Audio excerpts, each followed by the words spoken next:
naman po, ang aking pasyente ay may dementia. During the start of the bombings po, dahil tulog lang po siya, lagi po tulog yun eh. So, tinawagan po ako ng anak niya, katulad na sabi ko kanina, sabi po ng anak niyang lalaki, you can leave my mother. Kasi marami na siyang na-experience na war sa buong buhay niya. Mas matanda pa po siya sa foundation ng Jerusalem. Siya 98 years old.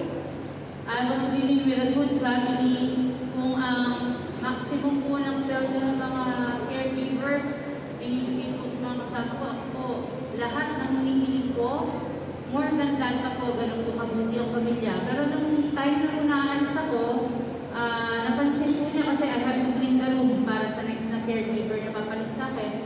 Nakita po niya nung gabi, sabi niya, are you going sa day off? Sabi niya, dun sa anak niya, kasi nandun na po yung anak niya, don't allow her, kasi mag-isa lang ako dito. So yung gabi ko nga, nag-breakdown na ako sa room ko, and then in the morning, sabi ng anak, you have to say goodbye. So nung nag-goodbye po ako, hinawakan ko yung face ko and saying, God bless, you take care, and sana bumalik na sa akin.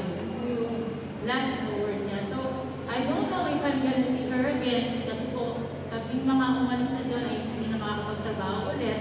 But I wish matry ko pa mong mag-visit kahit na tourist visa lang, just to see the family again and to thank them for being so nice. Hindi lang po yung family niya. Most of the Jewish people are so respectful to the Filipino caregivers. Kasi po tayo po mga Pilipino kahit anong trabaho,